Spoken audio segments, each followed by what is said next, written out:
자, 청년농업인으로 선정이 되시게 되면 이런 지원을 받으신 거에 이제 반대로 의무사항이라는 게 있습니다. 이런 의무사항을 선정되지 않으신 여러분들께 말씀드린 거는 신청하실 때 이 부분과 관련된 부분들을 너무 간과하시거나 너무 작게 보신 분들이 실제 선정되시고 난 다음에 이 사실을 좀 더 구체적으로 받아들이시고 조금 당황해 하신 분들이 꽤 있으시기 때문에 본사항 관련된 거를 예비 시청자분들에게도 좀 말씀드리고자 합니다. 지급 대상자 의무사항 및 조치와 관련돼 가지고서는 시군구 단위에서 특히나 영농정착 지원금과 관련된 부분들이 제재 사항으로 들어가 있기 때문에 시군구에서 관련된 내용들을 점검하고 관리한다, 이렇게 보시면 되겠습니다. 전체 7가지가 있습니다. 의무교육에서부터 의무영농까지 7가지인데요. 다음 장부터 하나하나 말씀드리겠습니다. 그리고 작년에 2023년도 사업을 보셨던 분들이 올해 좀 바뀐 내용 중에 하나입니다. 전에는 그 일시정지와 자격박탈 전에 그 다른 부분이 있었는데 올해는 지급 기간을 차감하는 것이 생겼습니다. 그래서 예전에는 차감하지 않고 기간만 유예하거나 그랬었는데요. 기간 차감이란 부분도 있으니 그런 부분이 달라졌다는 거 좀 확인해 주시기 바라겠습니다. 좀 하나하나 좀 간략하게 말씀드리도록 하겠습니다. 첫 번째, 선정되시고 나면 정부에서 진행하는 의무교육 과정이 있습니다. 의무교육 과정은 2가지로 구성되어져 있습니다. 첫 번째는 필수교육 과정이 있고요. 두 번째 선택교육 과정인데요. 필수교육 과정은 농식품부에서 주관하여 진행을 하는데 선정 1년 차에는 28시간, 2년 차, 3년 차일 때는 8시간 집합교육으로 되어져 있습니다. 이건 선정되시고 나면 보다 자세하게 안내받으실 거고요. 필수교육 외에 또 선택과정이 있는데요.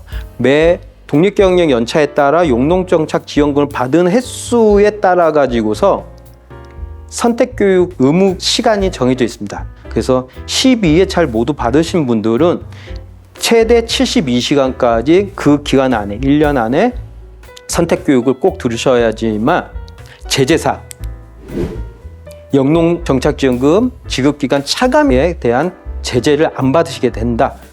필수교육을 안 받으시면 2개월 차감이 되시고요.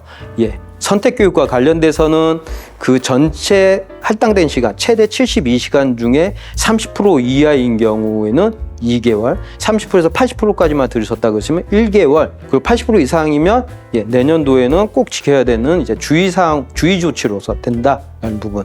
그래서 기본적으로 바우처의 2개월 분이 차감된다, 이렇게 보시면 되겠습니다. 그렇기 때문에 의무교육과 관련된 부분들 꼭 명심해 주셔야 되고요. 2023년도까지 정부에서 진행하는 필수교육과 그리고 여러분들이 선택해서 들을 수 있는 선택교육의 시간이 좀 많았습니다. 그런데 선정되신 분들의 많은 요구사항들을 정부가 받아들여 가지고서 많이 단축되어졌다. 그래서 조금 부담을 덜 해주게 됐다, 그렇게 생각하시면 되겠습니다. 1년차 필수교육과 관련된 내용들은 하면서 보시는 것도 참고하시기 바라겠습니다. 두 번째 의무사항입니다. 해당 품목과 관련돼서 재해보험과 자조금 등의 가입 의무가 있습니다.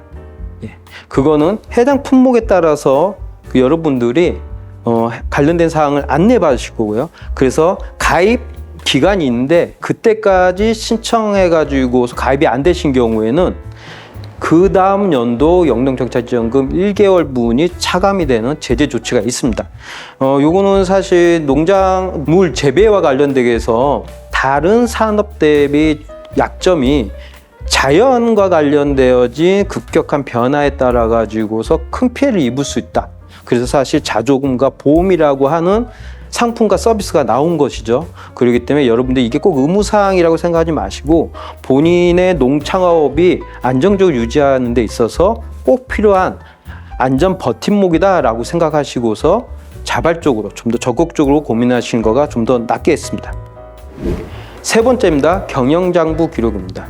본 사업은 청년 창업형 후계 농업 경영이라고 되어 있죠. 창업이라는 표현을 쓰고 있습니다. 그렇기 때문에 창업이라 함은 그 형식이 기업이든 조합이든 간에 어떠한 그 법인체로서 경영을 함을 배경을 두고 있고 기본을 두고 있기 때문에 거기에 창업하신 분들은 모두 그러한 기업에 있어서 경영주다라고 저희는 판단하고 있고 정부는 그러하기 때문에 경영장부는 그 경영에 있어 가지고서 가장 기본 중에 기본이기 때문에 영농정착지원금을 받으시는 기간 동안에는 경영장부를 무조건 의무적으로 작성하게 돼 있으며 작성이 안 되시면 작성이 될 때까지 일시정지 된다고 생각하시면 되겠습니다. 영농정착지원금 계속해서 지급 일시 정지되신다 하시면 바로 쓰시겠죠. 경영장부는 무조건 써야 되고요. 그래서 필수교육에서 경영장부 기재와 그 목적과 방법에 대한 교육이 잡혀 있습니다. 다음 의무사항입니다. 영농계획 이행과 관련되어 있는 부분입니다. 신청서에 작성한 즉 주품목 그리고 독립경영 예정자이신 분들이 뭐 경작지와 관련된 거 그런 부분을 해놨죠. 가장 크게는 이제 품목과 관련된 겁니다. 경종으로 신청해서 승인 받으신 분이 갑자기 축산을 하신다거나 그 반대인 경우나 그런 경우는 본인이 세우는 영농계획서에 기준하여 영농 활동을 하고 있다라고 보지 않기 때문에 자격발탈이라고 하는 큰 제재 조치도 가능합니다. 그렇기 때문에 영농계획이 변경된다 그러면 반드시 해당 시군구에 신고를 하시고 승인을 받으신 다음에 진행을 하셔야 됩니다. 아주 못 바꾸는 건 아닙니다. 바꿔야 되는 상황이 생겼을 때에는 신청하시고 다시 승인 받으시면 됩니다. 어찌됐든 간에 영농계획을 이행해야 된다라고 하는 의무사항이 있습니다. 다음으로는 전업적 독립 영농을 유지해야 된다. 앞서 지원 자격과 관련돼 가지고서 자격 요건이 다 된다고 하더라도 제외 기준이 있었죠. 그 중에 하나가 사업자이거나 상근자이거나 학생인 경우는 안 된다고 했죠. 왜 안 된다고 했죠? 전업적 농업을 하고 있지 않다라고 판단하고 부가적인 활동, 아르바이트 같은 활동으로 농업을 생각하면 안 된다는 취지가 있다고 했죠. 그게 동일하게 선정되신 이후에도 그걸 그대로 유지해야 됩니다. 선정되고 났다고 해서 다시 사업장을 열고 선정됐다고 나가서 복학을 하고 그런 건 안 된다는 겁니다. 전업적 독립 영농을 유지해야 됩니다. 그래서 이게 위반 사항이 적발되면 영농정착지원금 지급 즉시 중단하고요. 지급된 금액들 환수받아 그 해당 기간 동안에 수하고 심지어는 그 융자로 되어 있는 영농창업자금도 상환해야 되는 상황도 될 수가 있습니다. 이거는 꼭 지키셔야 되는 겁니다. 사실 이게 선정되신 분들이 정부의 이러한 지원을 받으신 거기 때문에 이 선정되고자 하셨던 분들을 생각하신다고 하신다면 선정되신 이후로도 이런 자격과 조건과 관련된 부분들을 계속해서 지켜나가야 된다는 부분에 대해서는 어느 정도 책임감을 가지실 필요가 있으시겠습니다. 그리고 성실신고와 관련된 의무가 있습니다. 당연하겠으나 영농정착 지원금 신청이나 아니면 사업자 선정되기 위해서 제출했던 모든 서류들이 사실에 근거하고 있어야 된다는 부분이겠죠. 잘못된 서류라든지 아니면 조작된 서류라든지 이제 그것이 나중에 밝혀지게 되면 지급되었던 영농정착지원금 전액을 환수하게 되고요. 사업 대상자 자격이 모두 박탈됩니다. 그리고 여섯 번째 의무입니다. 영농정착지원금을 성실하게 사용해야 된다. 앞서 말씀드린 농협에서 발급된 바우처 형식의 그 영농정착지원금을 올바른 곳에 사용을 해야 되죠. 그래서 앞서 얘기했는데 농가 경영비 및 일반 가계자금으로 사용할 수 있다. 근데 그걸 넘어서는 것들이 적발되시거나 그럴 경우에 제재사항이 있는데 올해 또 신설된 것 중에 하나가 있습니다. 뭐냐? 저는 영농정착지원금 안 받아도 돼요. 근데 죄송한데 이 사업에 신청하셨다라고 하면 영농정착지원금을 반드시 수령한다라고 하는 기본 전제를 본인께서 받아들이고 신청했다라고 정부는 생각합니다. 그렇기 때문에 올해부터 영농정착지원금을 신청하지 않으셔도 제재 조치를 받으십니다. 사업 대상자 자격 박탈합니다. 안 받으시겠다고 하시면 그 예산을 받으실 다른 분을 뽑아서 지원하겠다는 게 정부의 생각입니다. 영농정착지원금 사용 가능 업종 작은 글씨 써 있긴 하지만 앞서 말씀드린 대로 재난지원금 사용했던 그런 곳이다라고 생각하시면 되겠습니다. 다음 마지막 의무사항입니다. 요거 모르고 지원하신 분들 계십니다. 의무 영농이라고 하는 게 있습니다. 영농정착지원금을 받고 있는 당시에는 전업적 영농을 활동을 하셔야 되죠. 그런데 이 사업에 선정되신 분들은 영농정착지원금을 받으신 그 기간 곱하기 2만큼, 즉 36회를 다 받으셨다 그러시면 다 받으시고 난 후에 추가적으로 36개월, 즉 3년 동안, 만 3년 동안 역시 전업적 영농을 유지하셔야 됩니다. 본인이 독립경영으로서의 그러한 위치, 그런 것들도 모두 다 유지되어져야 됩니다.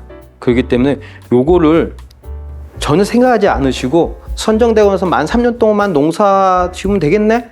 그런 가벼운 마음, 아니면 아니란 마음, 그리고 그러한 본인이 어떤 그 혜택을 그냥 받는 데만 집중하신 분들이 계신데, 본 사업은 영농 기반이 부족하거나 없으신 분들이 농산업에 창업이라는 형식으로 해서 참여하신 데 있어서 국민들이 내신 세금을 바탕으로 해서 국가가 지원해 주기 위해서 만든 사업입니다. 그렇기 때문에 받으신 것만큼 어떤 의무적인 것들, 그중에서 의무 영농 기간이 있다는 거 꼭 좀 유념해 주시기 바라겠습니다.